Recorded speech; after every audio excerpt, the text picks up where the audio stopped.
Good evening everyone. Good evening, good evening, good evening. क्या है दोस्त, आज कोई त्योहार है क्या? वीसागु। हैप्पी वीसागु थजिम। I don't know about this festival. ये कोई न्यू ईयर है क्या?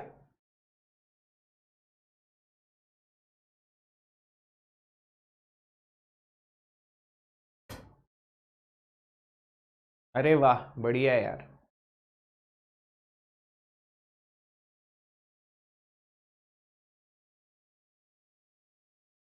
ओके, बड़ा फेस्टिवल है। Hindi new year, Hindi new year तो मेरे ख्याल से जा चुका है क्या?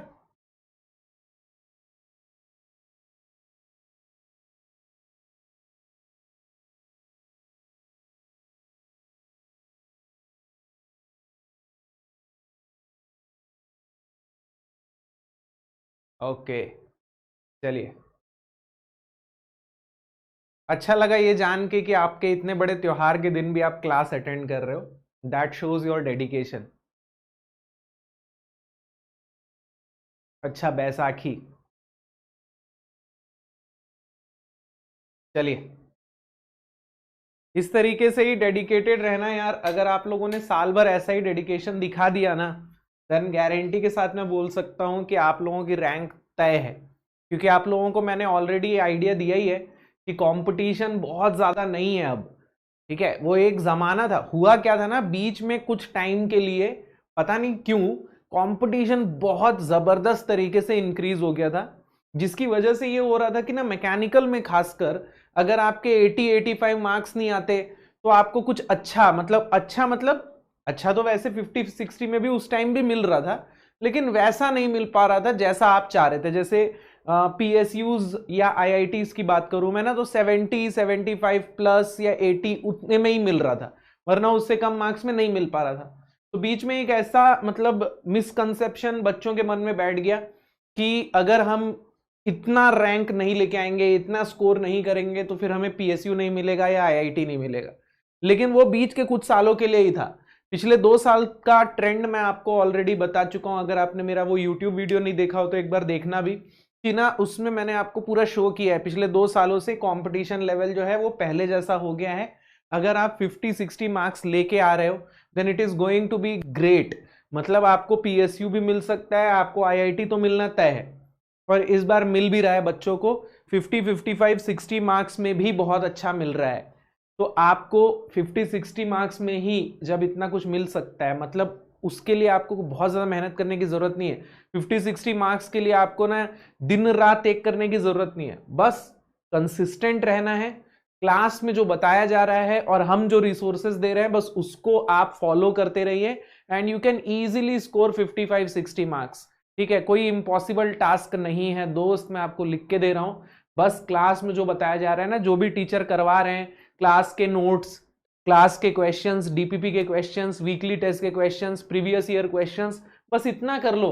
आपको कोई अलग से एक्स्ट्रा एफर्ट मारने की भी जरूरत नहीं पड़ेगी, मैं लिख के दे रहा हूं। ठीक है। Good evening, good evening, good evening.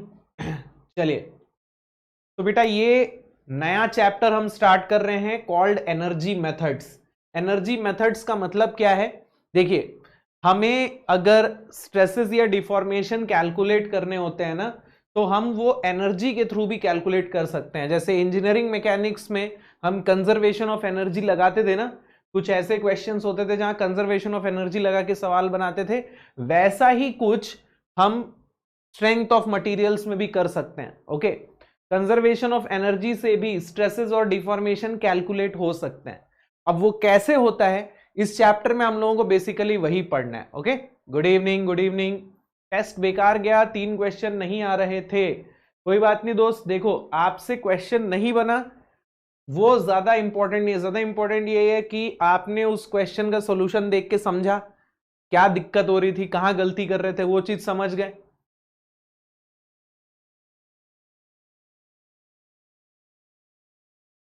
Yes, बस तो दैट इज मोर इंपॉर्टेंट कि आपने गलती की या क्वेश्चन नहीं बना। उसके बाद आप एनालिसिस करो कि कहाँ गड़बड़ हुई भैया, ये कॉन्सेप्ट आपसे नहीं समझ में आया क्या, कहीं अगर आपने वो कॉन्सेप्ट ही नहीं पढ़ा था तो उसको पढ़ो, कहीं अगर आपने कॉन्सेप्ट पढ़ा था लेकिन अप्लाई नहीं कर पा रहे थे तो उस तरीके के कुछ और क्वेश्चंस देखो एंड मूव ऑन। ओके, देखो, सीखो, आगे बढ़ो, खत्म। ठीक है, क्योंकि देखो इस टेस्ट के मार्क्स से आपके गेट के मार्क्स पे तो कोई असर पड़ेगा नहीं। ऐसा तो नहीं है कि इस टेस्ट में टॉप कर रहे हो मतलब गेट में टॉप करोगे, या इस टेस्ट में कम मार्क्स ला रहे हो मतलब गेट में कम मार्क्स लाओगे। इंपॉर्टेंट ये है कि आप सीख रहे हो कि नहीं। ठीक है, चलो, प्लस माइनस की गलती, ठीक है, तो उस चीज को इंप्रूव करो आगे। चलिए, तो लास्ट क्लास में एक असाइनमेंट क्वेश्चन दिया था, आई होप आप लोगों ने ये क्वेश्चन ट्राई किया था। क्या आंसर आ रहा है अगर आप लोगों ने बनाया है तो? What is the answer? क्या आंसर आ रहा है? स्प्रिंग फोर्स कितना आ रहा है? ये क्वेश्चन किया सॉल्व आप लोगों ने? दो कैंटिलीवर बीम थे, एक येलो कलर का है एक ब्लू कलर का है, बीच में स्प्रिंग लगी हुई है। कैंटिलीवर, येलो वाले कैंटिलीवर पे फोर्स लग रहा है 15 किलो न्यूटन का। आपको बोला जा रहा है स्प्रिंग का फोर्स निकालो। 6 किलो न्यूटन आ रहा है, आदित्य का 6 किलो न्यूटन आ रहा है। बाकी लोग भी अपना आंसर बता दो यार, कितना आंसर आ रहा है?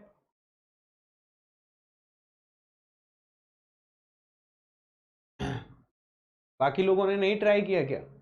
3 किलो न्यूटन आ रहा है आशुतोष का। चलिए, हर्ष का भी 3 किलो न्यूटन आ रहा है। चलिए देखते हैं सॉल्व करके। तो सबसे पहले हम क्या करने वाले हैं? सबसे पहले हम कैंटिलीवर बीम्स और स्प्रिंग को एक दूसरे से अलग कर देंगे। अब जब अलग करेंगे तो क्या होगा, देखिए, ये जो कैंटिलीवर बीम है ये स्प्रिंग के ऊपर एक डाउनवर्ड फोर्स लगा रहा है ना, ये कैंटिलीवर बीम स्प्रिंग के ऊपर एक डाउनवर्ड फोर्स लगा रहा है। तो बदले में स्प्रिंग जो है वो equal and opposite upward force cantilever पे लगाएगा। मान लीजिए ये फोर्स जो है आर है, तो ये फोर्स भी आर ही होगा। ठीक है, अब स्प्रिंग पे ऊपर एक फोर्स लग रहा है आर, तो यहां नीचे से भी एक फोर्स लगना चाहिए ना भाई, वरना स्प्रिंग इक्विलिब्रियम में कैसे होगा। और अगर यहां एक फोर्स ऐसा आ रहा है आर, तो यहां पे भी फोर्स ऐसा आर आना चाहिए, इक्वल एंड अपोजिट। तो कुछ इस तरीके का डायग्राम बन रहा है क्या दोस्त? सबको ये वाला डायग्राम क्लियर है क्या? देखो, ये जो दोनों कैंटिलीवर बीम्स हैं और जो स्प्रिंग है, इनके बीच में इक्वल एंड अपोजिट फोर्सेस लग रहे होंगे, आर आर आर और आर। ठीक है, चलिए, अब हमें इस आर की वैल्यू निकालनी है। स्प्रिंग फोर्स का मतलब ये आर ही है ना? और आर की वैल्यू निकालने के लिए हमें लगाना है कंपैटिबिलिटी इक्वेशन। अब कंपैटिबिलिटी इक्वेशन यहां क्या बनेगी, ध्यान से देखिएगा। इससे पहले हमने एक सवाल बनाया था जहां दो कैंटिलीवर बीम एक रोलर सपोर्ट से जुड़े हुए थे, तो उसमें कंपैटिबिलिटी इक्वेशन क्या बन रही थी, जितना ये पॉइंट नीचे जाएगा उतना ही ये पॉइंट भी नीचे जाएगा, क्योंकि दोनों के बीच में क्या लगा हुआ है, एक रोलर लगा हुआ है। लेकिन इस बार दोनों के बीच में एक स्प्रिंग लगी हुई है और ये स्प्रिंग खुद भी कंप्रेस होगी। मान लीजिए डी जो है वो 2 mm नीचे जा रहा है। ठीक है, मान लीजिए डी 2 mm नीचे गया और स्प्रिंग जो है वो 1 mm कंप्रेस हो गई। डी जो है वो 2 mm नीचे गया और स्प्रिंग 1 mm कंप्रेस हो गई, तो बी कितना नीचे गया दोस्त? बी कितना नीचे गया? अगर डी 2 mm नीचे गया और बी स्प्रिंग जो है वो 1 mm से कंप्रेस भी हो गई है, तो बी टोटल कितना नीचे जाएगा? 3 mm नीचे जाएगा। यस, डी की वजह से वो 2 mm नीचे गया, लेकिन स्प्रिंग की वजह से भी 1 mm एक्स्ट्रा नीचे जाएगा। तो अगर मैं कंपैटिबिलिटी इक्वेशन लिखूं तो मैं ऐसा लिख सकता हूं क्या, y of b will be equal to delta of spring plus y of d। ये कंपैटिबिलिटी इक्वेशन क्लियर है क्या सबको? मुझे एक बार लाइव चैट में बताते रहना कि कंपैटिबिलिटी इक्वेशन क्लियर है ना। कि देखिए, अगर स्प्रिंग बिल्कुल कंप्रेस ना हो, अगर स्प्रिंग ऐसे की ऐसे रहे, तो जितना डी नीचे जाएगा उतना ही बी नीचे जाएगा। लेकिन अगर स्प्रिंग कंप्रेस हुई तो उसकी वजह से बी और एक्स्ट्रा नीचे जाएगा। स्प्रिंग के कंप्रेशन से डी का डिफॉर्मेशन नहीं इंक्रीज होगा, बी का इंक्रीज होगा। तो यहां कई लोग कंफ्यूज होते हैं कि YD will be equal to YB plus Y of spring या YB will be equal to YD plus Y of spring. तो यहां ध्यान दीजिएगा, अगर स्प्रिंग कंप्रेस हुई ना तो डी नीचे नहीं जाएगा, बी नीचे जाएगा ना। बी के में डिफ्लेक्शन में ऐड होगा, स्प्रिंग का जो कंप्रेशन है वो बी के डिफ्लेक्शन में ऐड होगा ना। तो डी कितना नीचे गया प्लस स्प्रिंग कितनी कंप्रेस हुई, दोनों को मिला के बी पॉइंट का डिफ्लेक्शन आएगा। बी को नीचे ले जाने में इन दोनों का हाथ है, स्प्रिंग भी उसको नीचे खींच रहा है और डी भी उसको नीचे खींच रहा है। तो YB equal to delta of spring plus Y of D. अब यहां YB कितना आएगा दोस्त, तो YB जो है 15 किलो न्यूटन की वजह से भी आ रहा है और R की वजह से भी आ रहा है। अब यहां हम डाउनवर्ड डिफ्लेक्शन को पॉजिटिव लेंगे, तो वो 15 किलो न्यूटन की वजह से कितना हो जाएगा, ये 15 into L cube divided by 3EI है ना। माइनस R की वजह से हो जाएगा RL cube divided by 3EI। अब स्प्रिंग का डिफ्लेक्शन भी डाउनवर्ड कंप्रेशन है, मतलब डाउनवर्ड ही मान के चल रहे हैं, तो यहां स्प्रिंग का डिफ्लेक्शन R बाई K हो जाएगा और D पॉइंट में तो सिर्फ R फोर्स की वजह से ही डिफ्लेक्शन आएगा, तो ये हो जाएगा RL क्यूब बाई 3EI। देखिए दोनों कैंटिलीवर बीम्स आइडेंटिकल हैं, दोनों का फ्लेक्सुरल रिजिडिटी सेम है और दोनों की लेंथ भी सेम है, ठीक है। दोनों के लिए L भी सेम है और दोनों के लिए EI भी सेम है। अब यहां पर L की वैल्यू अगर हम पुट कर दें तो ये कितना हो जाएगा, देखिए RL cube by 3EI plus K की वैल्यू कितनी दी हुई है 6EI बाई L क्यूब दी हुई है, तो ये हो जाएगा RL cube by 6EI plus RL cube by 3EI। यहां मैंने क्या किया है, K की वैल्यू को 6EI bye L cube put किया है ना। तो ये हो जाएगा 15L cube by 3EI equals to 1/3 plus 1/6 plus 1/3 1/3 plus 2/6 plus 1/6 plus 2/6 5/6 हो जाएगा ना, ये 5RL क्यूब बाय 6EI। तो EI कैंसल, ये 5 3, तो R इक्वल टू, देखो ये EI कैंसल हो जाएगा, L क्यूब कैंसल हो जाएगा, ठीक है ना। ये 3 हो जाएगा, तो ये 3 और 3 भी कैंसल हो जाएगा, तो R की वैल्यू 6 किलो न्यूटन आ रही है क्या,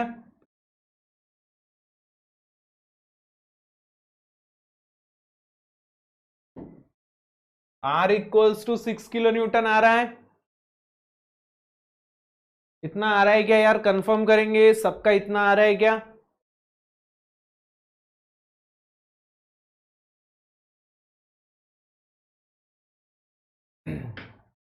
यस 6 किलो न्यूटन। तो R spring force is 6 kilo Newton.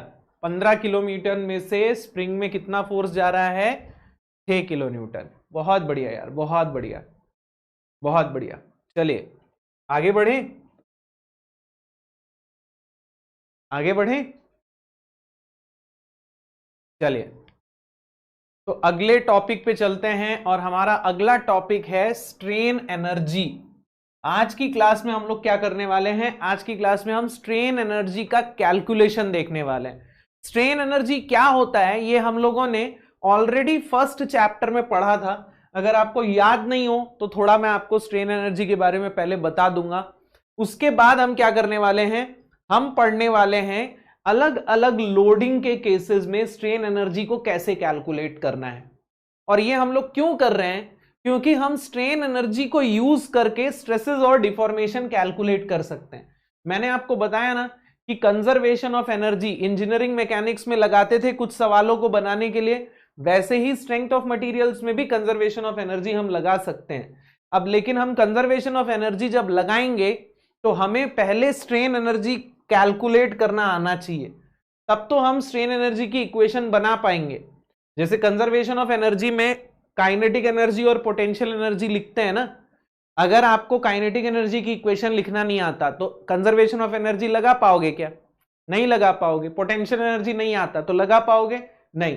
तो वैसे ही यहां पर भी हमें पहले स्ट्रेन एनर्जी कैलकुलेट करना सीखना पड़ेगा, तब तो इसको हम यूज करेंगे ना कंजर्वेशन ऑफ एनर्जी में, तब तो हम वहां से स्ट्रेसेस और डिफॉर्मेशन कैलकुलेट कर पाएंगे। तो आपको ये सिग्निफिकेंस समझ में आ रहा है हम ये टॉपिक्स क्यों पढ़ रहे हैं? हम ये टॉपिक्स इसलिए पढ़ रहे हैं ताकि हम स्ट्रेन एनर्जी की इक्वेशन बनाना सीख लें और फिर उसके थ्रू क्वेश्चन को सॉल्व करना सीखें। हम स्ट्रेन एनर्जी को कहां यूज करेंगे? स्ट्रेसेस और डिफॉर्मेशंस को कैलकुलेट करने में। वही तो क्या है? वही तो एनर्जी मेथड है। एनर्जी मेथड्स मतलब एनर्जी को यूज करके स्ट्रेसेस और डिफॉर्मेशन को कैलकुलेट करने के मेथड्स। ओके, चलिए, तो सबसे पहले तो स्ट्रेन एनर्जी क्या है? स्ट्रेन एनर्जी मतलब आपको नाम से ही समझ में आ रहा है, स्ट्रेन की वजह से जो एनर्जी स्टोर हो रही है। स्ट्रेन यानी कि क्या? डिफॉर्मेशन। हम जब बॉडी के ऊपर लोड अप्लाई करेंगे तो बॉडी में किसी ना किसी तरीके का डिफॉर्मेशन होता है। ये डिफॉर्मेशन एक्सियल लोड की वजह से भी हो सकता है, बेंडिंग से भी हो सकता है, ट्विस्टिंग से भी हो सकता है। अलग अलग केसेस में आपको अलग अलग तरीके का डिफॉर्मेशन मिलता है, बट कुछ ना कुछ डिफॉर्मेशन तो बॉडी में हो रहा है। मटेरियल के अंदर इस डिफॉर्मेशन की वजह से कुछ एनर्जी स्टोर हो जाती है, इसी एनर्जी को हम स्ट्रेन एनर्जी बोलते हैं। एग्जाम्पल के लिए, जब हम स्प्रिंग को कंप्रेस करते हैं तो उस स्प्रिंग में कुछ एनर्जी स्टोर हो जाती है, इसीलिए तो जब आप उसको छोड़ते हो तो वो झटके से कूदता है ना। आपने देखा है ना, स्प्रिंग को दबाते हैं फिर जैसी झटके से छोड़ते हैं तो फांग करके वो कूदता है। ये कूदने के लिए एनर्जी उसको कहां से मिल रही है? जब आपने उसको कंप्रेस किया तो उसने वो एनर्जी को स्टोर कर लिया, उसी एनर्जी को हम क्या कहते हैं? स्ट्रेन एनर्जी कहते हैं। तो स्ट्रेन एनर्जी बेसिकली एक पोटेंशियल एनर्जी का ही फॉर्म होता है। स्ट्रेन एनर्जी क्या है? It is nothing but a form of potential energy. Clear है ये point? What do we mean by strain energy? It is a form of potential energy.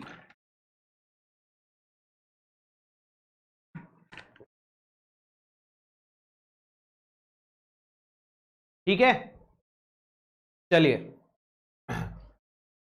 अब ध्यान दीजिएगा, स्ट्रेन एनर्जी का कैलकुलेशन जो है अलग अलग लोडिंग के केसेस में अलग अलग तरीके से होता है।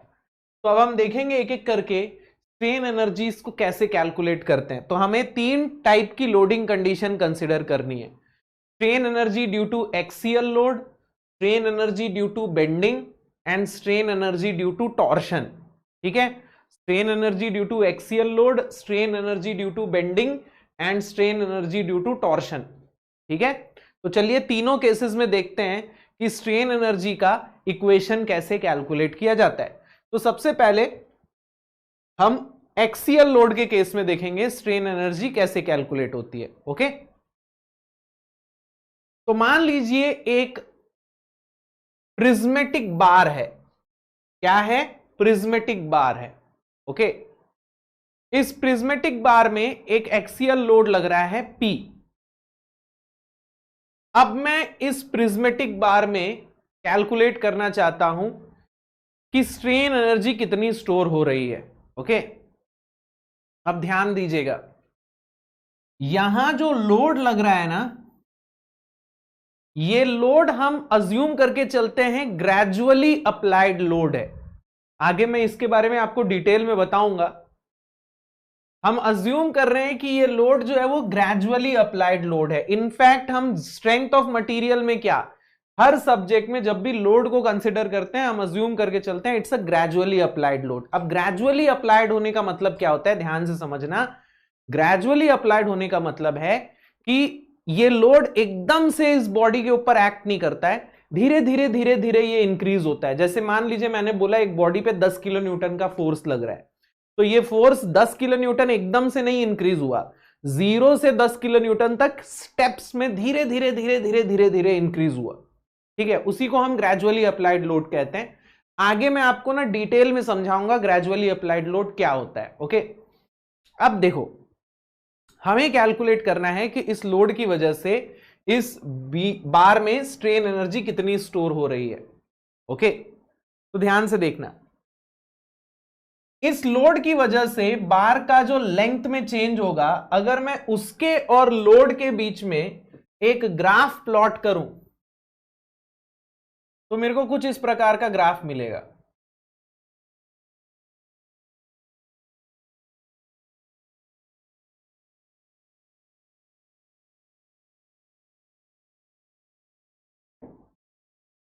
मान लीजिए ये आपका फोर्स है, इंटरनल फोर्स है,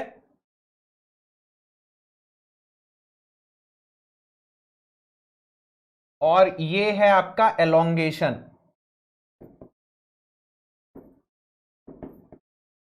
ठीक है, तो हम इंटरनल फोर्स और एलोंगेशन के बीच में एक ग्राफ प्लॉट कर रहे हैं। हम क्या अज्यूम कर रहे हैं कि ये जो फोर्स है ये ग्रेजुअली अप्लाइड है। तो ग्रेजुअली अप्लाइड है मतलब कि अगर इसकी मैक्सिमम वैल्यू P है तो ये एकदम से P नहीं हुआ, ये धीरे धीरे इंक्रीज होना चालू हुआ, और इसका जो डिफॉर्मेशन है वो भी धीरे धीरे धीरे धीरे हो रहा होगा।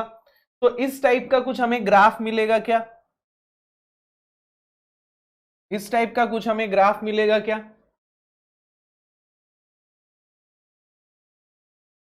इस टाइप का कुछ हमें ग्राफ मिलेगा, लीनियर ग्राफ मिलेगा। हमें लीनियर ग्राफ क्यों मिल रहा है दोस्त? हुक्स लॉ की वजह से मिल रहा है ना। यहां हम सारी चीजें अंडर प्रोपोर्शनल लिमिट या इलास्टिक लिमिट ही कैलकुलेट कर रहे हैं। तो हुक्स लॉ की वजह से इंटरनल फोर्स और डिफॉर्मेशन जो है वो लीनियर है। ओके, और इसकी मैक्सिमम वैल्यू हम मान के चल रहे हैं कितनी है दोस्त? इसकी मैक्सिमम वैल्यू है मान लीजिए P।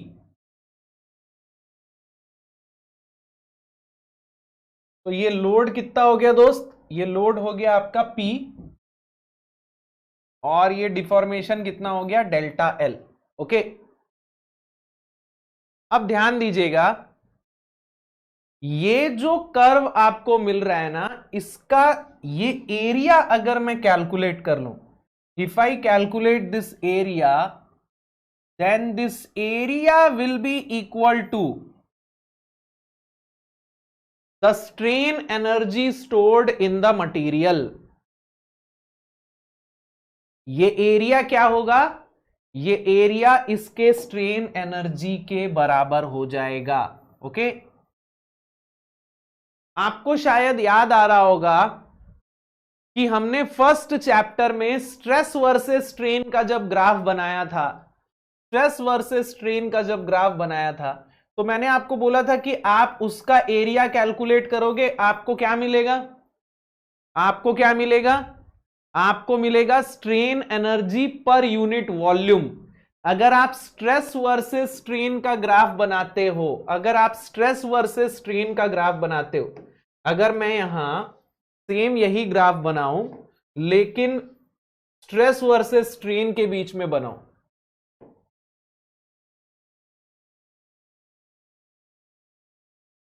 तो ये जो एरिया है what will B this? Strain energy per unit volume. ठीक है, इसको हम क्या बोलेंगे? स्ट्रेन एनर्जी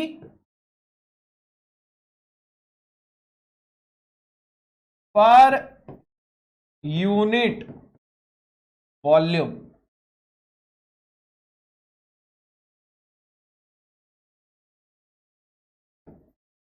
ये निकाला था ना हमने, यस, मॉड्यूलस ऑफ रेजिलियंस। लेकिन अगर मैं लोड वर्सेस डिफॉर्मेशन का ग्राफ बनाऊं तो यहां से जो एरिया मिलेगा this will be the strain energy.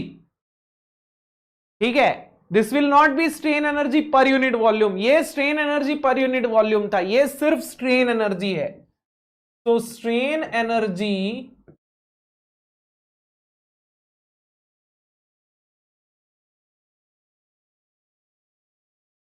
stored in the bar, strain energy stored in the bar, U will be equal to how much? Strain energy stored in the bar will be equal to half into P into delta L। अब यहां मैं delta L को PL bye ए लिख सकता हूं क्या दोस्त? याद है ना अपन ने एक्सियली लोडेड मेंबर में डेल्टा L की इक्वेशन निकाली है, PL bye A.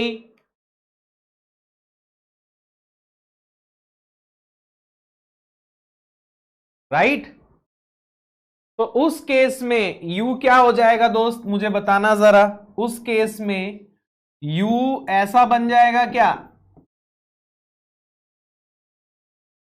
P square L by 2A, ऐसा बन जाएगा क्या?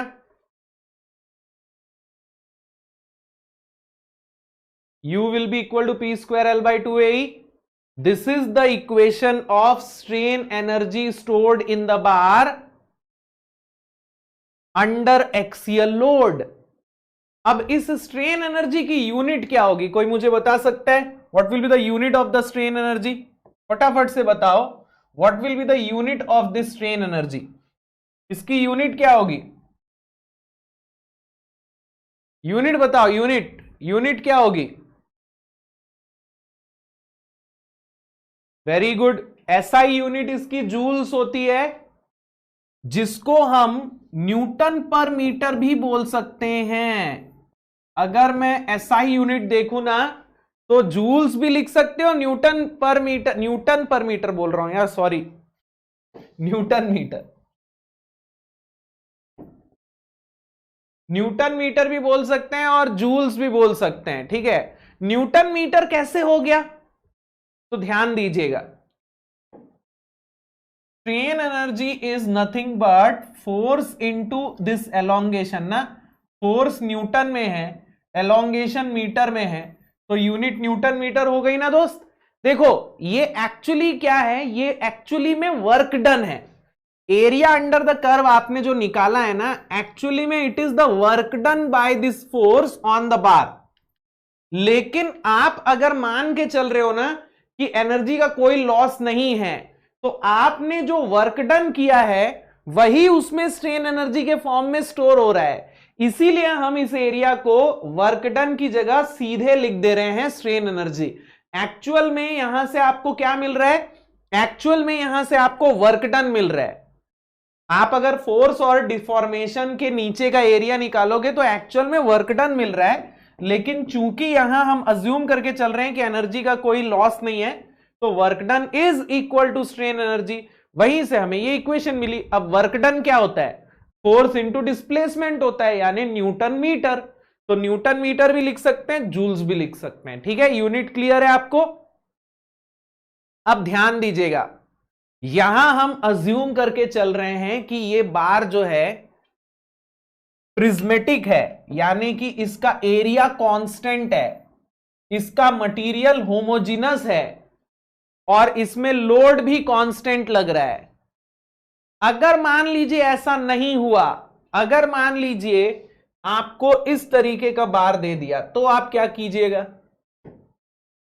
मान लीजिए आपको इस तरीके का बार दे दिया,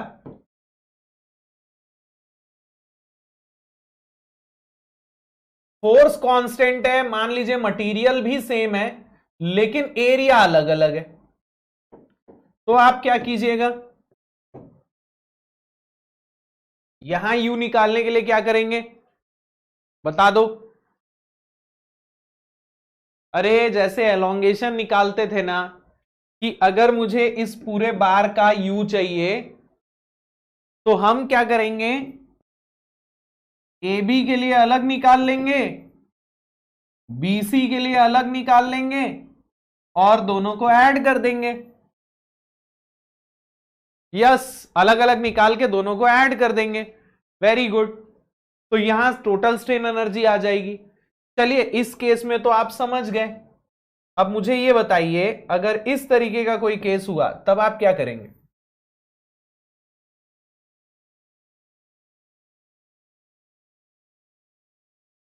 अब यहां क्या करेंगे?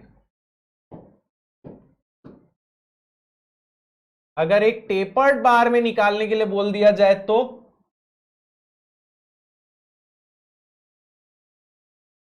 अगर एक टेपर्ड बार में निकालने के लिए बोल दिया जाए तो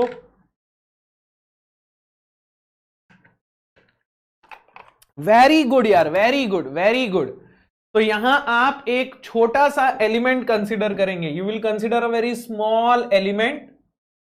आप पहले उसके लिए इक्वेशन लिखेंगे और फिर उसको इंटीग्रेट कर देंगे। तो हम मान लेंगे कि एक बहुत छोटा सा एलिमेंट है जो कि यहां से x डिस्टेंस पे है, यहां से x डिस्टेंस पे है, और इसकी लेंथ कितनी है? इसकी लेंथ है dx। तो अगर मैं इस एलिमेंट की स्ट्रेन एनर्जी की इक्वेशन लिखूंगा तो क्या बनेगा दोस्त?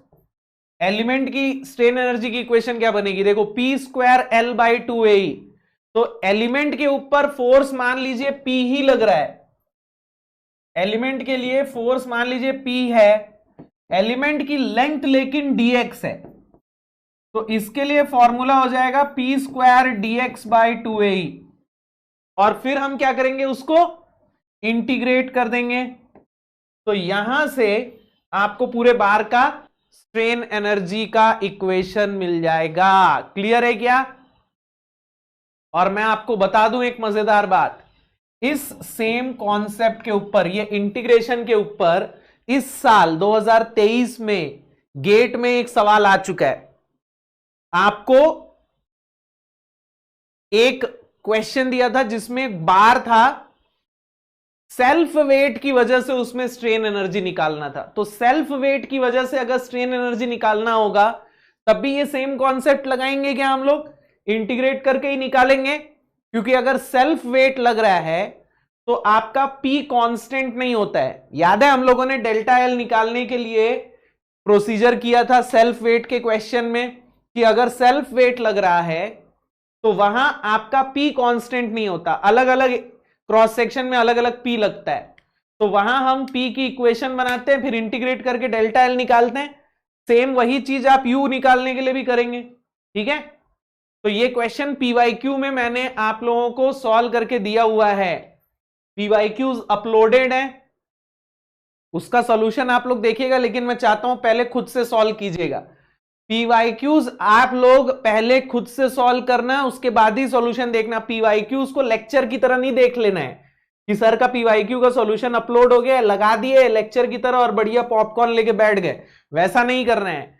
PYQs आपको खुद को सॉल्व करना है और फिर आंसर चेक करना है। जहां आपका आंसर सही आ रहा है तो वहां पे तो ठीक है, लेकिन अगर आप नहीं बना पा रहे हो, गलत आंसर आ रहा है, तो फिर आप चेक कीजिए कि मैंने क्या किया है, मैंने क्या मेथड लगाया है, आप कहां गलती कर रहे थे, ठीक है?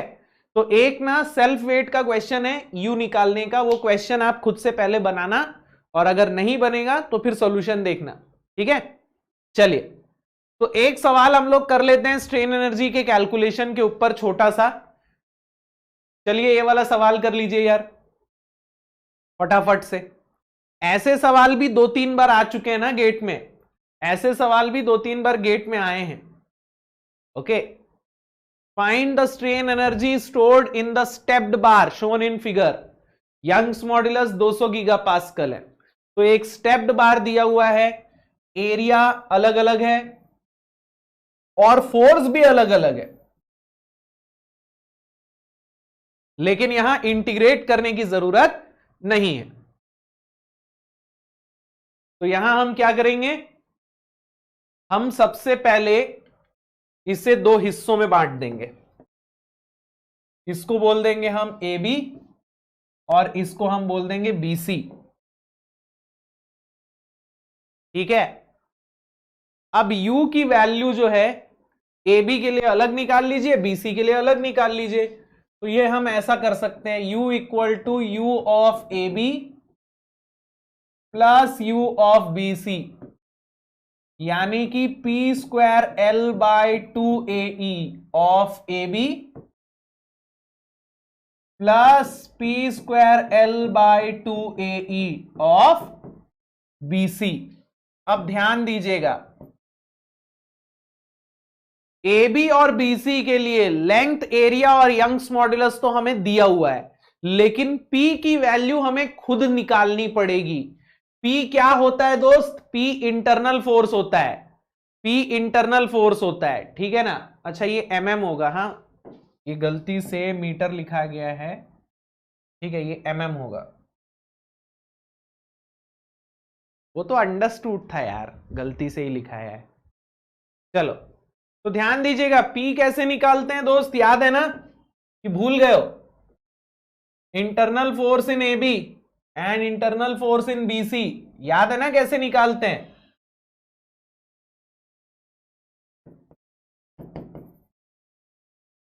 P ऑफ AB कितना होगा दोस्त? इसके लेफ्ट में टोटल फोर्स कितना है? P ऑफ AB कितना है? 1 किलो न्यूटन है, 1 किलो न्यूटन है, यस। और अगर मैं BC में देखूं तो इसके लेफ्ट में टोटल फोर्स कितना है? 1 + 3 यानी कि 4 किलो न्यूटन है, सॉरी 1 - 3 है।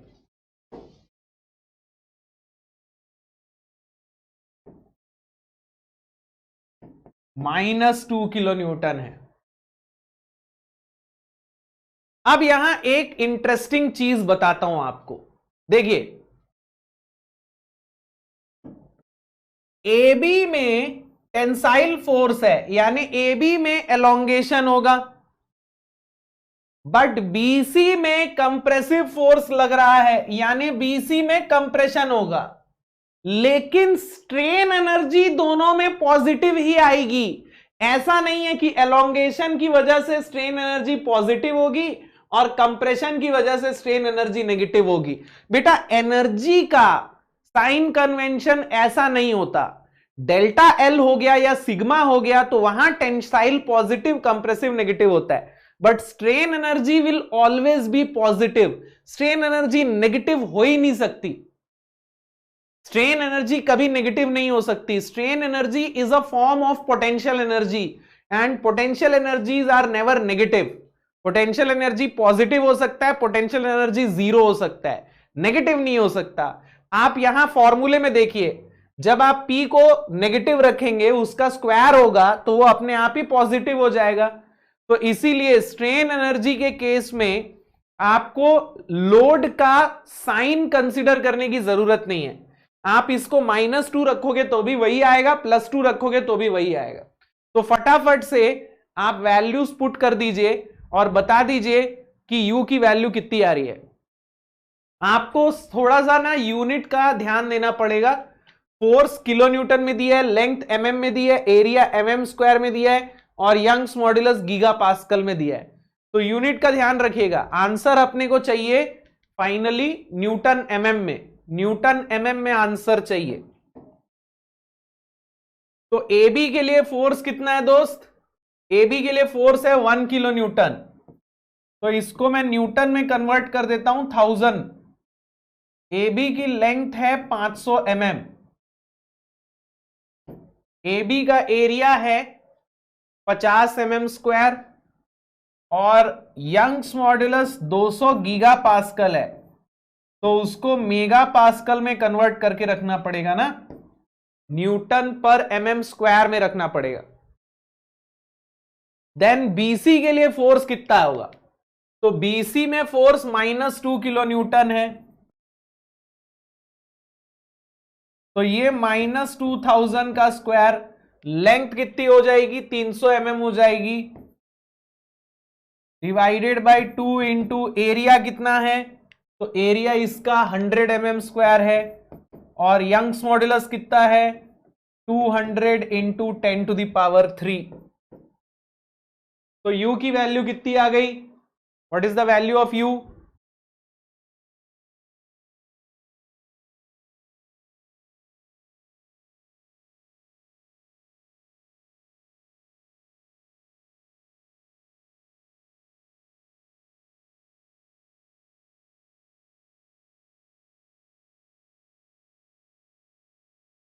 55 newton mm, 55 newton mm। Very good यार, very good. 55 newton mm, 55 newton mm। इतना आ रहा है सबका? चलिए, बहुत बढ़िया।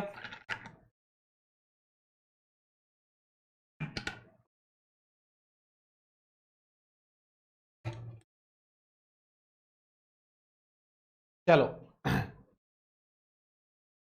अब आगे बढ़ते हैं। नेक्स्ट हम देखेंगे strain energy under torsion. Torsion के केस में हम स्ट्रेन एनर्जी कैसे कैलकुलेट करने वाले हैं। ओके, लगभग सेम कैलकुलेशन, लगभग सेम प्रोसीजर है। आप ना इसको और पिछले वाले केस को एकदम रिलेट कर सकते हो। पिछले बार एक्सियल लोड लग रहा था P, इस बार टॉर्क लग रहा है T।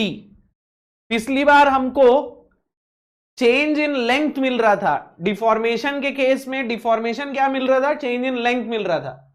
इस बार हमको एंगल ऑफ ट्विस्ट मिलेगा। ठीक है, अरे भाई बोल चुका हूं कि PYQ में सेल्फ वेट वाला क्वेश्चन दिया हूं, जाके खुद से बनाना, उसके बाद नहीं दिखेगा, नहीं समझ में आएगा तो फिर मेरा लेक्चर देख लेना, मेरा PYQ का वीडियो देख लेना, उसके बाद भी दिमाग में घुस नहीं रहा है ना।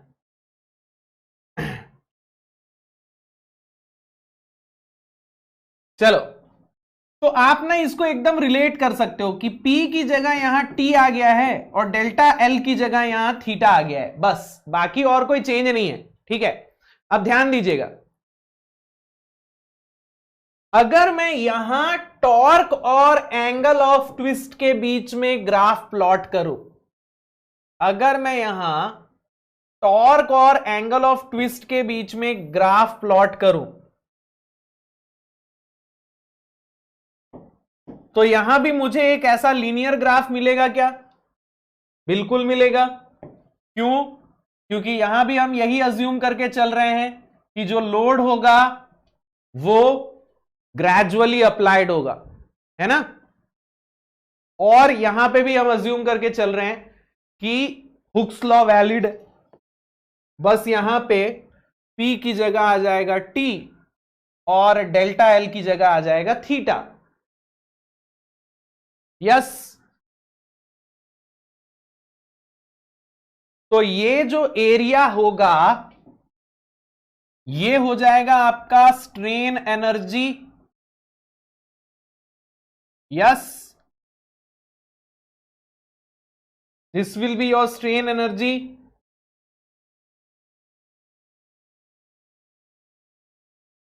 तो strain energy stored in shaft क्या हो जाएगा दोस्त? What will be the equation of strain energy? What will be the equation of strain energy?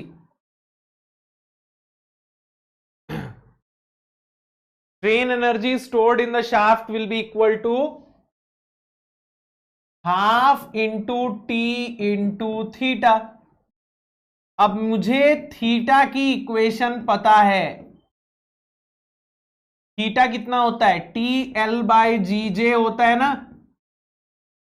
तो वहां से U क्या बन जाएगा दोस्त?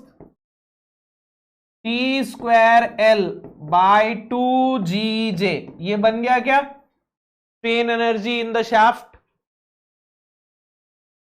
यस, वेरी गुड यार, very good. T²L/2 into G into J, एकदम सिमिलर फॉर्मूला बन रहा है। P²L/2 into E into A और T²L/2 into G into J, लगभग एकदम सिमिलर फॉर्मूला बन रहा है ना।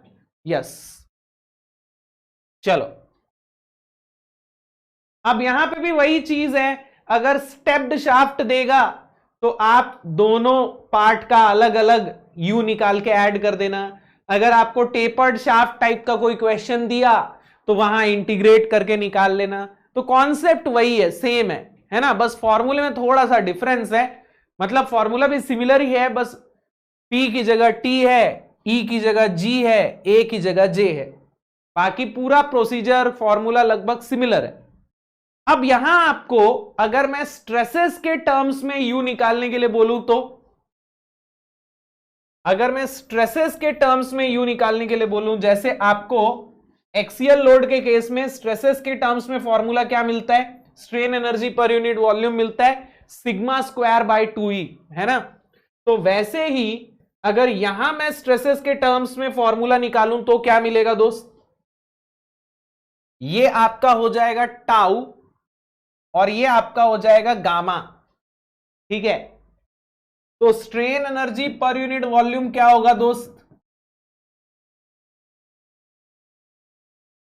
Strain energy per unit volume will be equal to half into tau into gamma. और अगर मैंने हुक्स लॉ से गामा को लिख दिया टाउ बाय जी, तो ये हो जाएगा टाउ स्क्वायर बाय 2G, ठीक है। इसके ऊपर थ्योरी में क्वेश्चन आ चुका है, इसीलिए मैं ये लिखवा रहा हूं। अगर सिग्मा और ई के टर्म्स में आपको फॉर्मूला पूछा जाए तो सिग्मा स्क्वायर बाय 2E, और टाउ और जी के टर्म्स में पूछा जाए तो tau square by 2G। But ये क्या है, this is strain energy per unit volume, this is strain energy and this is strain energy per unit volume, दोनों में डिफरेंस क्लियर है।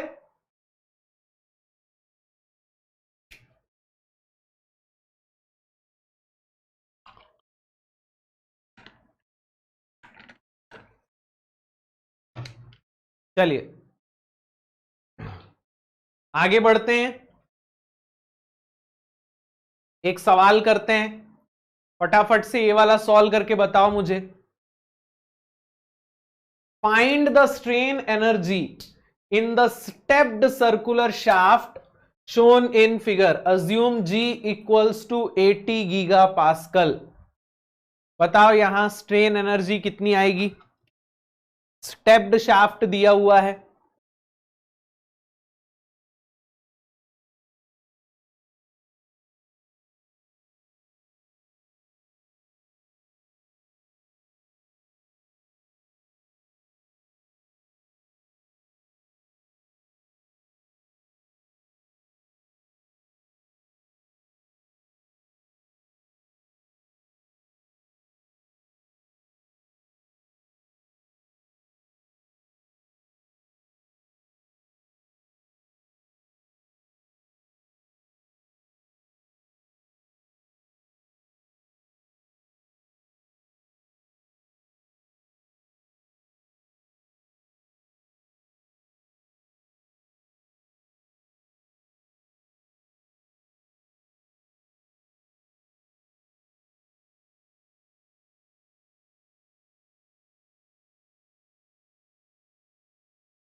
डन है क्या।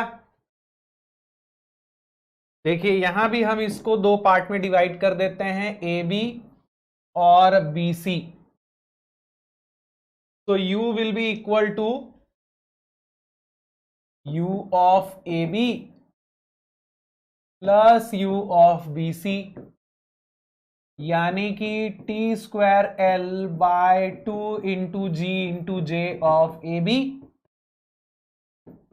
Plus T square L by 2 into G into J of B C.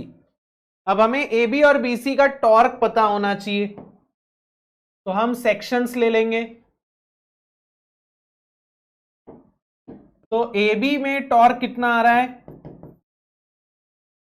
Left से देखोगे 10 Newton metre, और BC में torque कितना आ रहा है 10 - 30, यानी कि -20 न्यूटन मीटर, है ना। लेकिन फर्क नहीं पड़ता, टॉर्क पॉजिटिव रखो नेगेटिव रखो, बात एक ही है। तो यहां ए बी का टॉर्क है 10 न्यूटन मीटर, लेकिन हमें इसको न्यूटन एमएम में कैलकुलेट करना है। तो न्यूटन एमएम में कन्वर्ट करेंगे तो ये कितना हो जाएगा 10,000 हो जाएगा क्या, 10,000 हो जाएगा।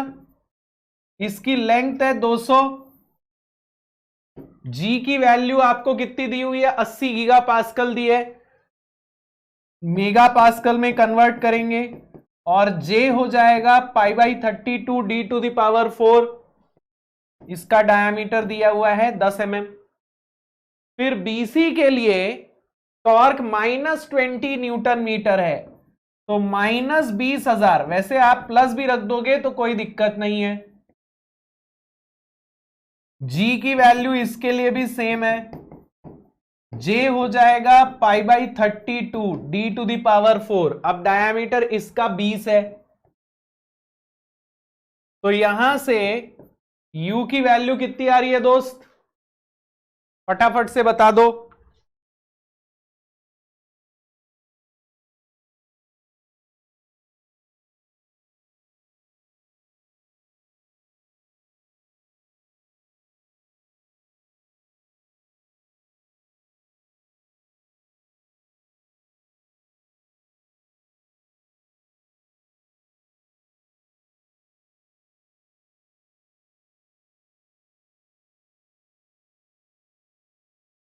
वन 175 के आसपास कुछ आ रही है क्या, 175.07, 175.07 न्यूटन mm, इतना आ रहा है क्या 175.07। आप लोगों का इतना अलग अलग कैसे आ रहा है दोस्त, हर्ष का मेरे साथ मैच कर रहा है, बाकी सबका तो एकदम ही अलग आ रहा है। 175.07 न्यूटन mm, इतना आ रहा है।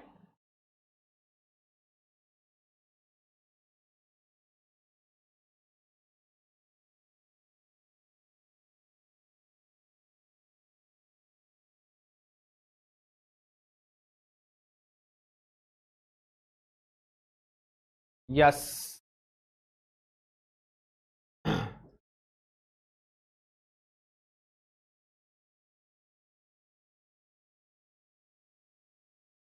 देखो कहीं ना कहीं तुम लोग कुछ कैलकुलेशन में गड़बड़ कर रहे होगे, बाकी मेरा कैलकुलेशन तो मुझे ठीक लग रहा है।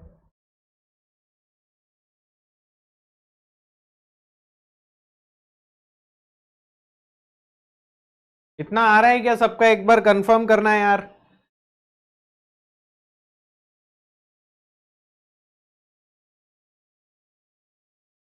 यस, चलो शिवशंकर का भी आ गया है, तो 3 लोगों का तो गलत नहीं हो सकता, मेरा, हर्ष का, शिवशंकर का सेम गलती। यस, चलिए, तो टॉर्शन के केस में भी आपको स्ट्रेन एनर्जी निकालने का कॉन्सेप्ट क्लियर है। अब चलते हैं अपने तीसरे लोडिंग कंडीशन में, और ये अपने लिए थोड़ा ज्यादा इंपॉर्टेंट है, स्ट्रेन एनर्जी अंडर बेंडिंग। क्योंकि ना एक्सियल लोड और टॉर्शन के केस में हम लोगों को ना स्ट्रेन एनर्जी का उतना यूज नहीं होता ज्यादा, बट बेंडिंग के केस में स्ट्रेन एनर्जी का यूज ज्यादा है। एक्सियल लोड और टॉर्शन में भी ऐसा नहीं है कि यूज नहीं करते हैं, लेकिन उसका यूज ज्यादा करके ना बेंडिंग के केस में होता है। अपन निकाल क्यों रहे हैं स्ट्रेन एनर्जी, अल्टीमेटली हम कंजर्वेशन ऑफ एनर्जी लगा के स्ट्रेस और डिफॉर्मेशन कैलकुलेट करने के लिए, या कास्टिग्लियानोस थ्योरम लगा के हम डिफॉर्मेशन कैलकुलेट करने के लिए ये सारी चीजें कर रहे हैं। तो हमें बेंडिंग के केस में उसकी ज्यादा जरूरत पड़ती है। तो मान लीजिए एक बीम है, अभी हम लोग प्योर बेंडिंग अज्यूम करके चलेंगे ना, अभी हम प्योर बेंडिंग अज्यूम करके चलेंगे। तो मान लीजिए एक बीम है जिसपे मैं इस तरीके से कपल लगा रहा हूं M. This is the neutral axis.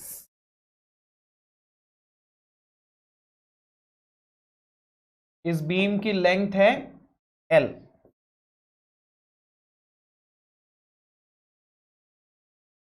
अब यहां जब बीम बेंड होगी तो कुछ इस प्रकार से हो जाएगी।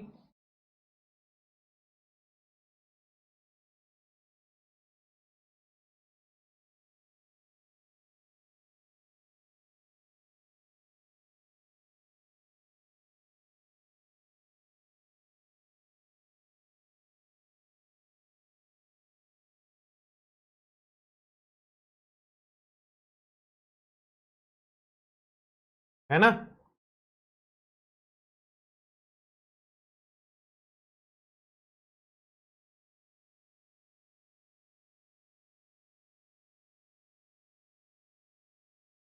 Let's say this angle is theta. ठीक है, and this is R.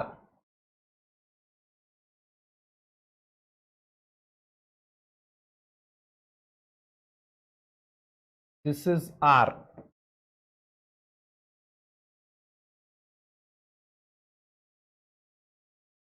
तो मैं R को क्या लिख सकता हूं दोस्त? R को मैं क्या लिख सकता हूं? L will be equal to R theta.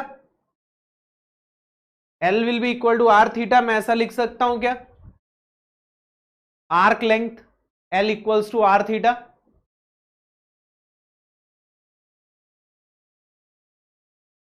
Where R is the radius of curvature. ठीक है, अब ध्यान से देखना, ध्यान से देखना। हमने एक्सियल लोड के केस में P और डेल्टा L के बीच में एक ग्राफ प्लॉट किया था। हमने टॉर्शन के केस में T और थीटा के बीच में एक ग्राफ प्लॉट किया था। वैसे ही यहां हम एक ग्राफ प्लॉट करेंगे M और इस थीटा के बीच में।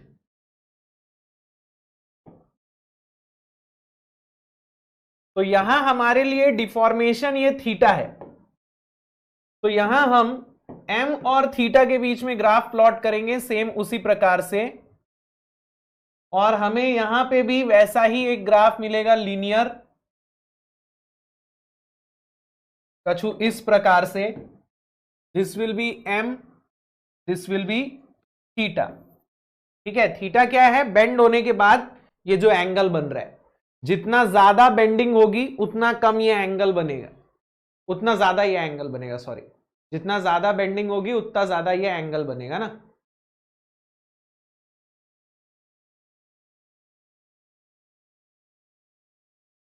चलिए अब ध्यान दीजिएगा,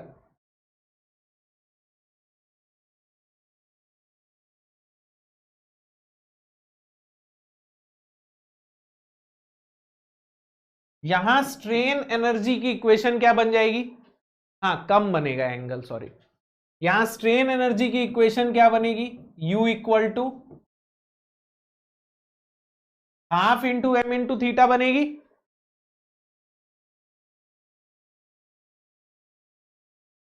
ठीक है, अब मैं यहां से थीटा को L बाय आर लिख सकता हूं क्या?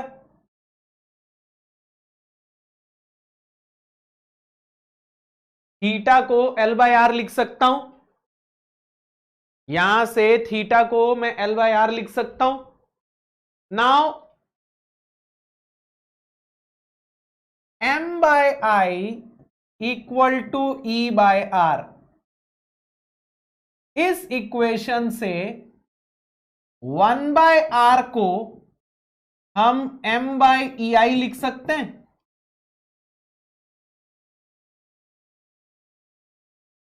M by I equals to E by R, यहां से 1 बाय आर को हम M बाय ई आई लिख सकते हैं। तो उठा के यहां पुट कर देते हैं, तो U की इक्वेशन क्या हो जाएगी? Half M into L M by E I. 1 by R की जगह हमने इसको M बाय ई आई रख दिया ना, तो यहां से U कितना बनेगा बेटा? M square L by 2EI। Yes yes.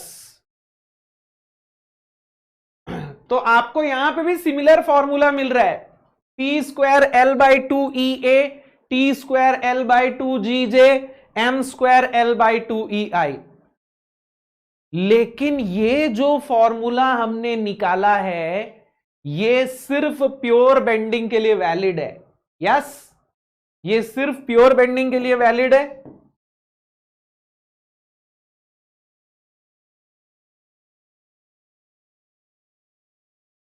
Pure bending का मतलब क्या है?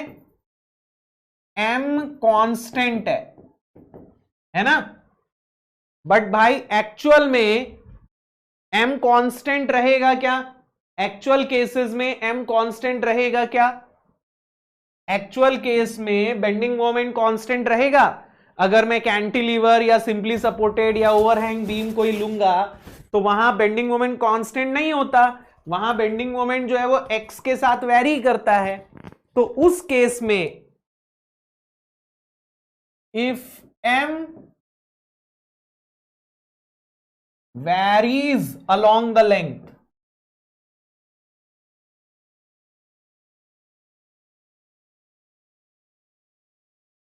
तो उस केस में m का फॉर्मूला क्या हो जाएगा दोस्त? वो इंटीग्रेशन वाला फॉर्मूला यूज कर लेंगे क्या हम लोग? M square dx divided by 2EI, है ना?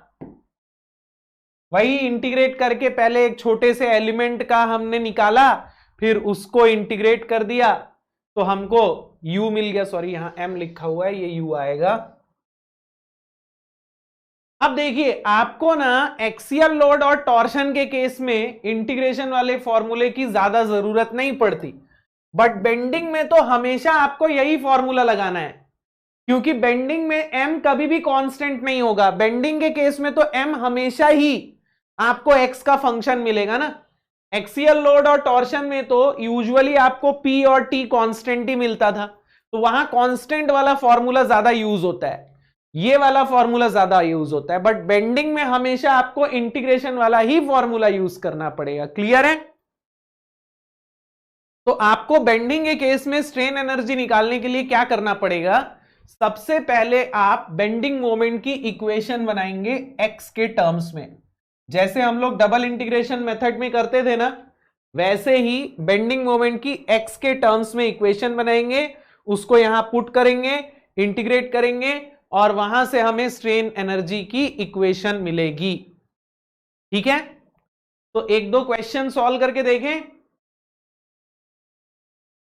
अब यहां आपको ना ये स्ट्रेन एनर्जी का कैलकुलेशन थोड़ा ध्यान से देखना है, ठीक है? क्योंकि यहां हम जो अभी करने वाले हैं ना, बेंडिंग मोमेंट की इक्वेशन निकालना और ये सब, ये आगे जाके आपको यूज करना है, ठीक है ना? चलो, तो सबसे पहले हम देखेंगे स्ट्रेन एनर्जी स्टोर्ड इन cantilever beam subjected two point load W। ये सबसे आसान सवाल है, तो सबसे पहले इसी से प्रैक्टिस चालू करते हैं। कैंटिलीवर बीम है, पॉइंट लोड लग रहा है लेकिन एंड पे लग रहा है। ओके, चलो अब सबसे पहला काम क्या करना है? आपको यहां पहले बेंडिंग मोमेंट की इक्वेशन बनानी है, तो उसके लिए एक सेक्शन ले लीजिए जो कि यहां से x डिस्टेंस पे हो।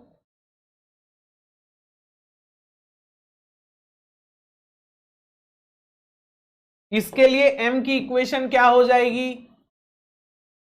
इसके लिए m की इक्वेशन क्या हो जाएगी? w इंटू एक्स हो जाएगी। अब यहां आप माइनस डब्ल्यू एक्स लिखो या प्लस डब्ल्यू एक्स लिखो, इससे कोई फर्क नहीं पड़ता। ओके, यहां आप माइनस डब्ल्यू एक्स लिखो प्लस डब्ल्यू एक्स लिखो, क्योंकि मैं ऑलरेडी बता चुका हूं स्ट्रेन एनर्जी तो कभी नेगेटिव होगी नहीं, तो आप यहां पॉजिटिव नेगेटिव कुछ भी रख लो, आपको अल्टीमेटली आंसर पॉजिटिव ही मिलना है। तो m will be equal to minus of w into X. अब यहां u का फॉर्मूला क्या है? Integration m square dx। Divided by 2EI। m की जगह रख देते हैं -WX, और x कहां से कहां तक वेरी करेगा दोस्त? x varies from 0 to L। तो यहां u कितना आ रहा है दोस्त? देखो यहां पे W² बाहर आ जाएगा, 2EI बाहर आ जाएगा, अंदर बच जाएगा x² dx। इसको इंटीग्रेट करेंगे तो x³/3 आएगा, और x की जगह l कर देंगे तो l³/3 आ जाएगा। तो ये हो जाएगा W² L³ divided by 6EI। ये आ रहा है क्या?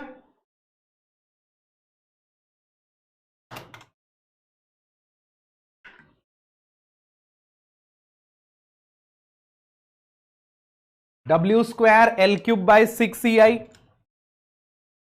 काफी आसान सवाल था, पहला सवाल था इसीलिए काफी आसान था। अब इसको थोड़ा सा हम लोग चैलेंजिंग करेंगे, और अब जो अगला कॉन्सेप्ट मैं बता रहा हूं बहुत बढ़िया कॉन्सेप्ट है, ध्यान से समझिएगा। अगला सवाल हम बनाने वाले हैं कैंटिलीवर बीम जिसमें दो अलग अलग लोड लग रहे हैं। Find the strain energy stored in the beam. तो चलिए इस सवाल को बनाते हैं।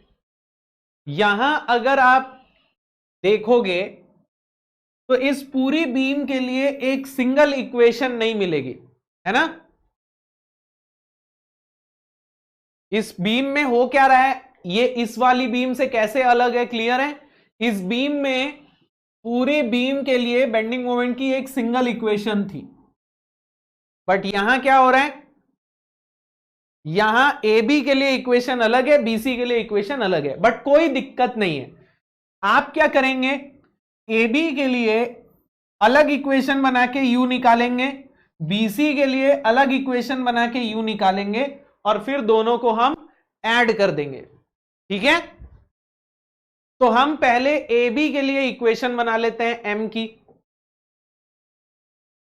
पहले हम ए बी के लिए इक्वेशन बनाते हैं एम की। तो जल्दी से मुझे बताओ ए बी के लिए एम की इक्वेशन क्या बनेगी? What will be the equation of M for A B?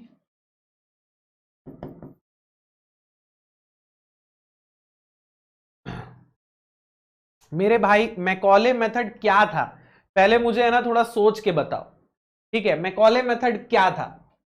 Macaulay method में हमें पूरे बीम के लिए एक सिंगल इक्वेशन चाहिए थी, ताकि हम उसी इक्वेशन से कहीं पे भी स्लोप या डिफ्लेक्शन निकाल सके। यहां आपको स्लोप या डिफ्लेक्शन नहीं निकालना है, एनर्जी कैलकुलेट करनी है। तो भाई आपको ए बी की अलग एनर्जी निकालनी है, बीसी के लिए अलग एनर्जी निकालनी है, तो मैकॉलेज मेथड कहां से लगा दोगे ये बताओ? मैकॉले मेथड का कॉन्सेप्ट ही एकदम अलग है भाई।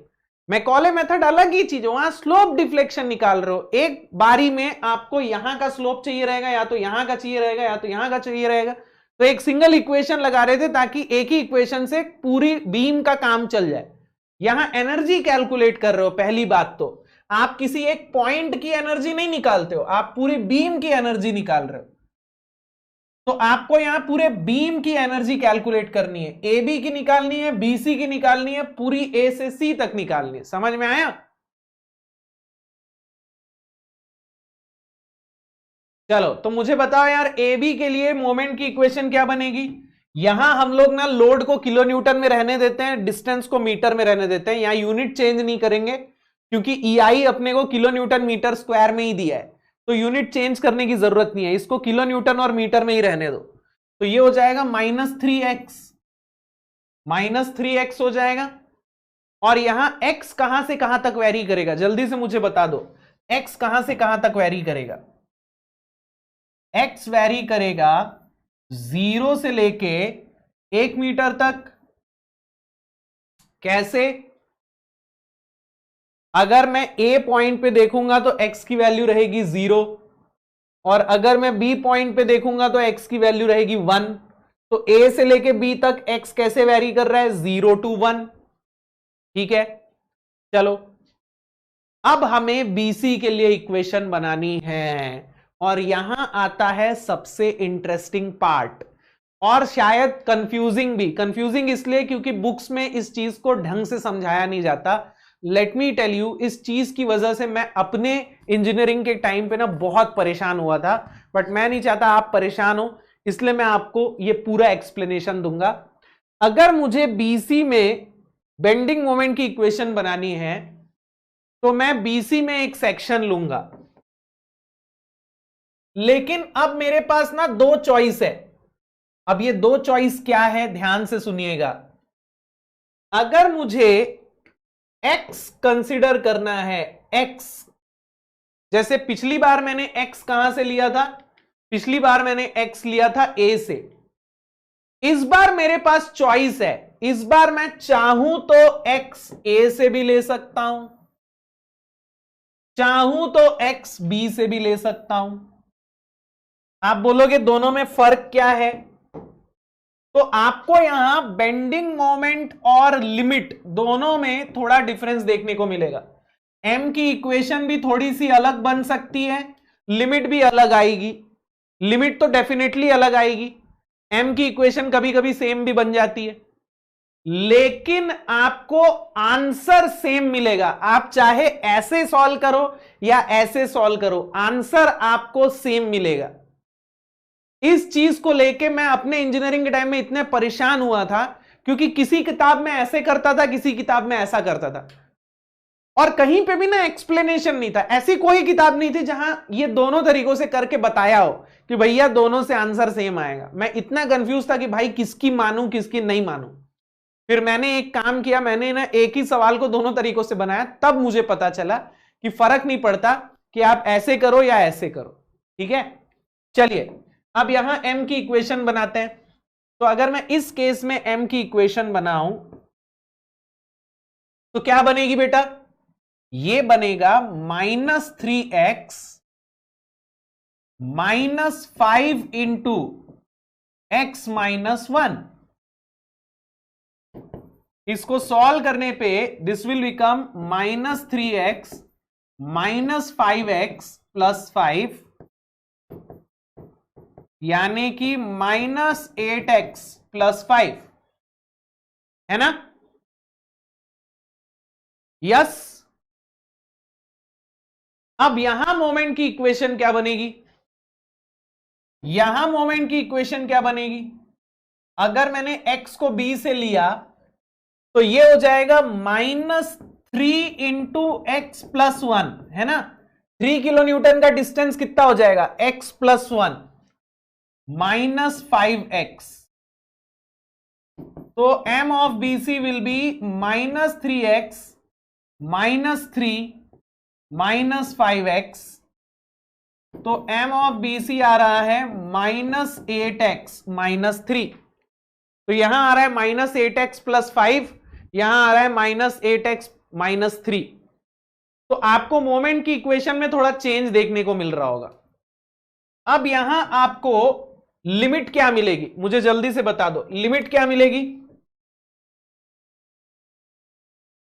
लिमिट क्या मिलेगी दोस्त? अगर मैं पहले केस में देखूं तो लिमिट क्या मिलेगी,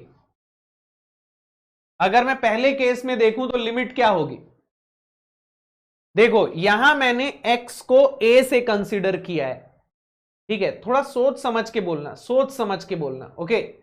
यहां मैंने x को a से कंसीडर किया है, लिमिट मेरे को चाहिए bc के लिए, तो b पॉइंट पे x की वैल्यू कितनी रहेगी, 1 मीटर, c पॉइंट पे x की वैल्यू कितनी रहेगी, 3 मीटर। तो यहां b से c तक x कैसे वैरी कर रहा है, 1 मीटर से 3 मीटर तक वैरी कर रहा है ना। b के लिए x 1 मीटर है और c के लिए 3 मीटर है, तो x is varying from 1 metre to 3 metre. और अगर मैं यहां देखूंगा तो यहां हमने x को b से लिया है, तो b पॉइंट पे x will be 0, c point पे x विल बी 2, तो ये हो जाएगा 0 to 2 मीटर। क्लियर है ये चीज, क्लियर है ये चीज? तो आपका x कहां से कहां तक वेरी कर रहा है भैया? BC के लिए अगर आप देख रहे हो तो आप ये देख लो कि B पे x कितना है और C पे x कितना है, खत्म। अगर आपको x की लिमिट चाहिए तो आप ये देखो कि B पे x कितना है और C पे x कितना है। तो यहां B पे x की वैल्यू 1 मीटर है और C के लिए x 3 मीटर है, तो 1 2 3। यहां B पॉइंट पे x की वैल्यू 0 है, C पॉइंट पे x की वैल्यू 2 है, तो 0 2 2। क्लियर है? तो लिमिट का मतलब समझे बगैर इतने सालों से आप इंटीग्रेट किए जा रहे थे, आपको पता ही नहीं था कि लिमिट होता क्या है ना?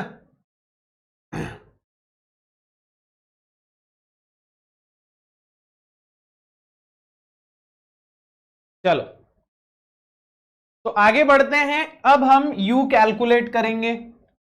तो u will be equal to u of A B plus u of B C. तो ये हो जाएगा integration m square dx by 2ei for A B, और ये हो जाएगा integration m square dx by 2ei for B C. अब A B के लिए तो क्लियर है कि m होगा -3x।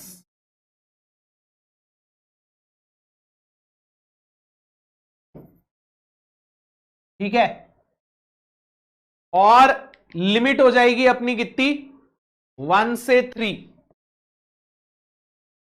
अब मुझे बीसी के लिए बता दो यार, बीसी के लिए आप कौन सा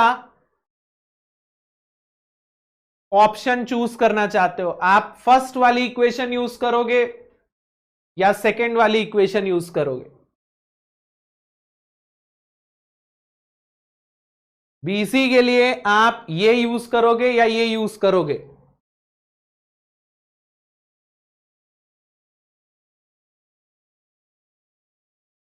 दोनों केस में आंसर अपना सेम आएगा। ठीक है, एक बार मैं करके भी देख लेता हूं पता चला मैं बोले जा रहा हूं और अलग अलग आंसर आ रहा है। 1 2 3 -22। ठीक है, आप चाहे ना तो कैलकुलेटर में करके देख सकते हैं।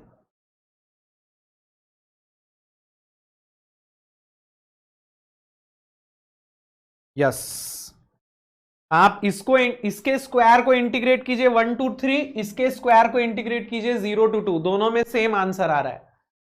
तो चलिए हम लोग सेकंड वाला यूज करेंगे, क्योंकि सेकंड वाले में ना लोअर लिमिट 0 है, तो यहां कैलकुलेशन थोड़ा छोटा पड़ेगा। ओके, तो इसको मैं कर देता हूं 0 to 2 -8x -3 whole square dx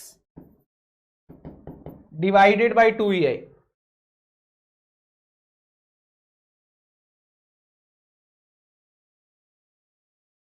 अच्छा, ei की वैल्यू रख देनी चाहिए थी ना, 10⁴।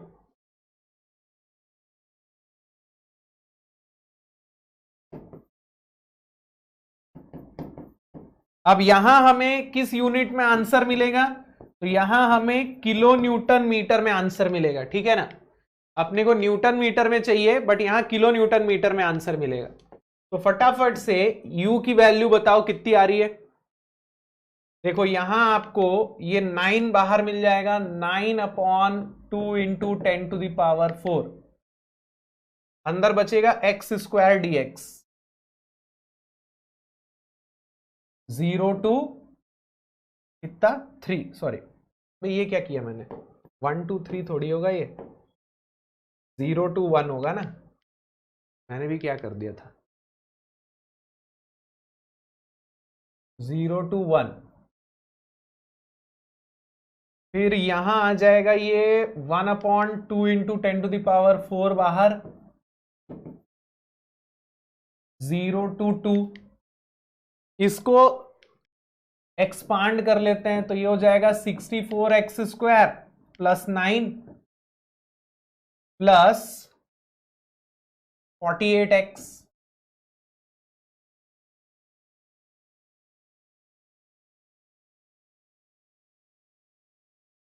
तो ये हो जाएगा 1/3 ना।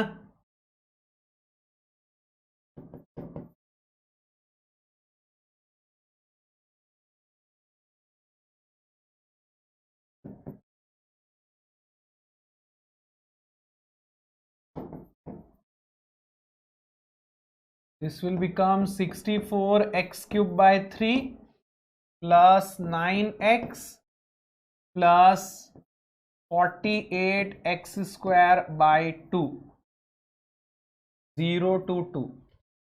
ठीक है, तो कितना आ रहा है दोस्त?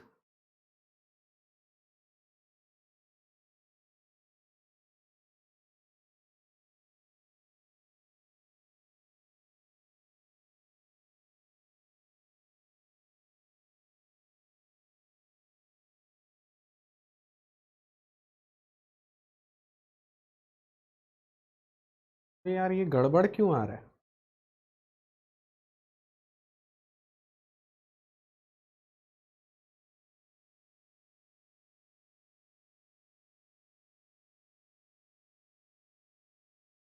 सही किया है क्या मैंने?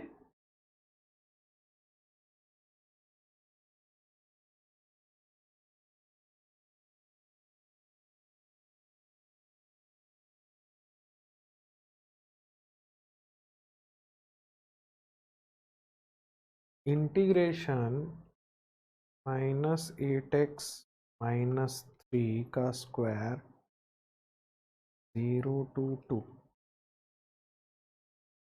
284.66।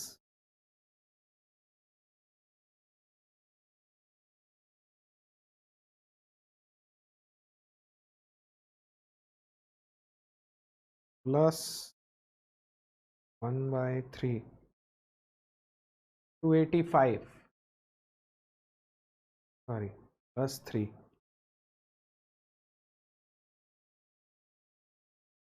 287.66 डिवाइडेड बाय 2 इंटू 10⁴। 0.014 आ रहा है क्या? 0.01438।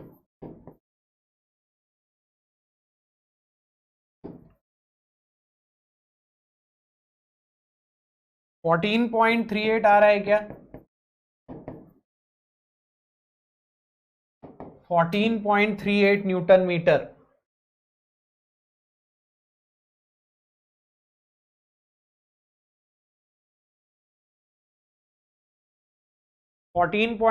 Newton metre. चलो बहुत बढ़िया यार। अगर आपने इस तरीके से किया होगा तब भी आपका सेम आंसर आ रहा होगा। -8x + 5 को भी अगर आप 1 से 3 तक इंटीग्रेट करोगे ना, सेम आंसर आएगा। ओके, सेम वही आंसर आएगा। आप चाहें तो आप चेक करके देख सकते हैं। ओके, मैंने तो अपने कैलकुलेटर में चेक कर लिया है। अगर आपको विश्वास ना हो तो आप खुद चेक करके देख सकते हैं। ठीक है, चलिए अगले सवाल पे चलें। तो ये कॉन्सेप्ट क्लियर है क्या? एक बार मुझे बता देना यार कि आप x को कहां से लेते हैं, इससे कोई फर्क नहीं पड़ता, फाइनल आंसर सेम आएगा। भले आपकी बेंडिंग मोमेंट की इक्वेशन थोड़ी चेंज होगी, लिमिट थोड़ी चेंज होगी, लेकिन आपका फाइनल आंसर जो है वो सेम आएगा। मैं ये इसलिए बोल रहा हूं क्योंकि अगर आप ये कॉन्सेप्ट नहीं समझते तो आगे जो लेक्चर होगा कास्टिग्लियानोस थ्योरम जब हम लोग पढ़ेंगे तो दिक्कत होगी, क्योंकि कास्टिग्लियानोस थ्योरम में हमको सेम चीज करना है। वहां पे भी हमको बेंडिंग मोमेंट की इक्वेशन बनानी होगी। तो बेंडिंग मोमेंट की इक्वेशन बनाना क्लियर है ना सबको?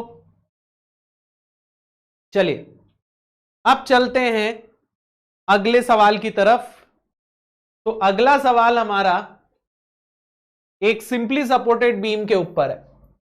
Find the strain energy stored in the beam. Simply supported beam है, लेकिन यहां मैंने सिमेट्रिक लोडिंग नहीं दी है, अनसिमेट्रिक लोडिंग दी है। अगर सिमेट्रिक लोडिंग हो तो सवाल बड़ा आसान हो जाता है। कैसे? अगर मान लीजिए आपको सिमेट्रिक लोडिंग दी होगी ना, तो आप कैसे सॉल्व करोगे? आधी बीम की स्ट्रेन एनर्जी निकाल दीजिए और बस उसको डबल कर दीजिए, है कि नहीं? अगर आपको सिमेट्रिक लोडिंग दी होगी तो भाई जितना इस हाफ में एनर्जी स्टोर होगा उतना ही इस हाफ में भी होगा। तो आप आधी बीम के लिए एनर्जी निकालिए और उसको डबल कर दीजिए, लेकिन यहां सिमेट्रिक लोडिंग नहीं है। ओके, तो आपको यहां अगर टोटल स्ट्रेन एनर्जी निकालनी है तो एसी के लिए अलग इक्वेशन बनानी पड़ेगी, बीसी के लिए अलग इक्वेशन बनानी पड़ेगी। ठीक है, अब सबसे पहले आप रिएक्शंस कैलकुलेट कर लीजिए। तो यहां रिएक्शंस तो हम लोग शॉर्टकट से निकाल सकते हैं ना, रिएक्शंस बता दो यार शॉर्टकट से।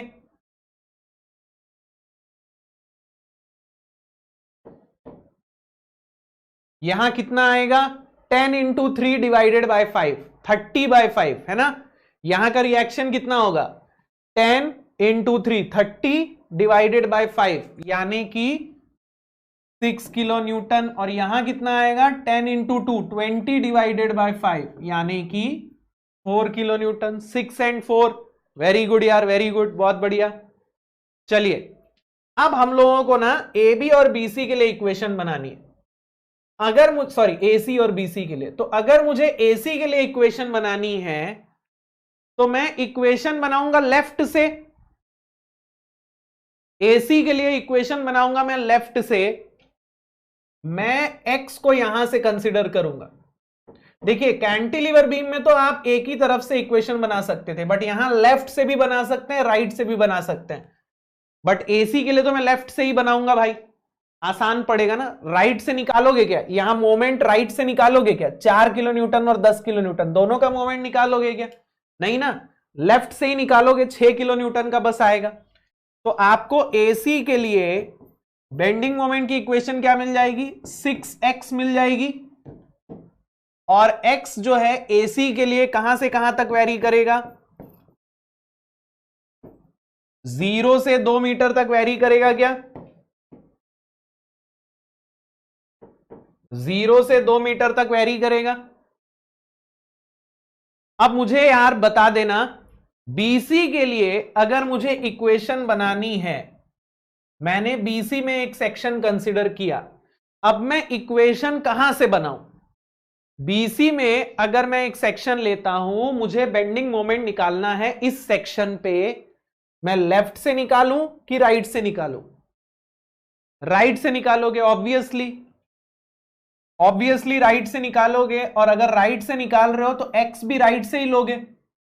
अब यहां एक्स थोड़ी लेफ्ट से लोगे, अगर इक्वेशन राइट से बना रहे हो तो एक्स भी राइट से ही ले लो यार। तो अब मुझे बताना बीसी के लिए इक्वेशन क्या बनेगी,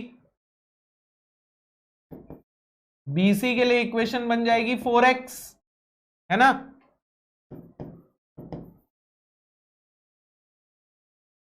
और यहां x कहां से कहां तक वेरी करेगा, 0 से 3 मीटर। आप चाहो तो आप इसकी इक्वेशन लेफ्ट से भी बना सकते हो, लेकिन भाई कॉम्प्लिकेट क्यों करना, अपन आसान तरीका ढूंढेंगे ना।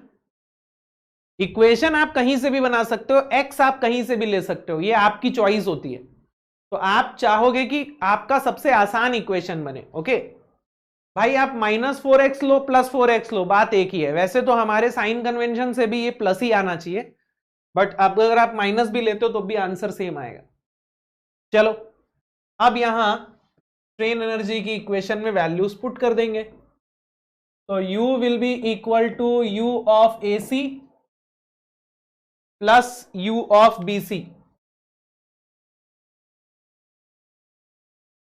तो ये हो जाएगा integration m² dx by 2EI for AC, integration m² dx by 2EI for BC। अब AC के लिए लिमिट है 0 to 2, m है 6x और EI कितना है दोस्त, 10⁴। यूनिट कन्वर्ट करने की यहां जरूरत नहीं है। BC के लिए m है 4x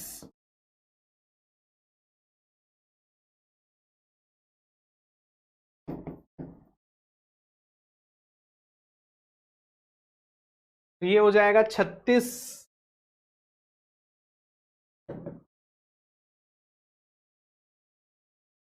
एक्स स्क्वायर dx।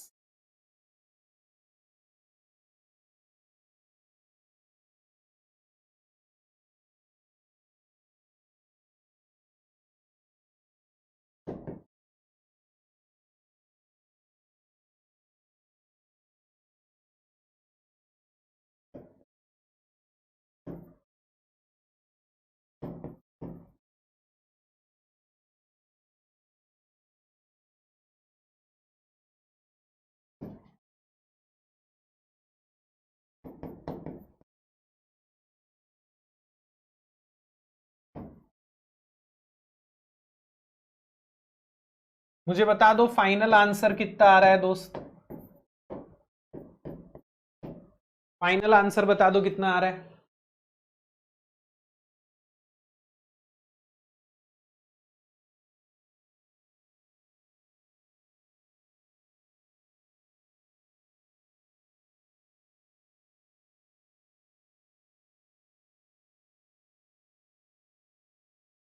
.012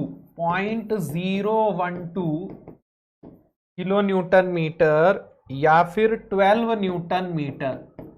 बहुत बढ़िया यार, very good very good very good. 12 newton metre है ना, 0.012 किलो न्यूटन मीटर में आएगा, क्योंकि हम लोगों ने यहां पे किलो न्यूटन मीटर में वैल्यू रखी थी ना, लेकिन जब उसको न्यूटन मीटर में कन्वर्ट करेंगे तो 12 हो जाएगा। चलो, तो आई होप आपको सिंपली सपोर्टेड बीम या ओवरहैंग बीम में भी स्ट्रेन एनर्जी निकालना तो क्लियर है। ओवरहैंग बीम आएगा तो भी बना ही लोगे, क्योंकि अब आपको बेंडिंग मोमेंट की इक्वेशन बनाना आ गया है ना, तो कोई सी भी बीम आ जाए बना लोगे ना। चलो बहुत बढ़िया। चलिए, तो हमने इस लेक्चर में देखा अलग अलग केसेस में स्ट्रेन एनर्जी कैसे कैलकुलेट करना है अलग अलग लोडिंग कंडीशंस में। अब इस स्ट्रेन एनर्जी को यूज करके हम इसका क्या करने वाले हैं, ये हम अगले लेक्चर में देखेंगे, ठीक है। चलो, तो एक ब्रेक लेते हैं, अगले लेक्चर में मिलेंगे, उसमें हम देखेंगे how to use strain energy to calculate deformation, ठीक है। चलो, बाय बाय एवरीवन। 9 बजे नेक्स्ट क्लास रहेगी।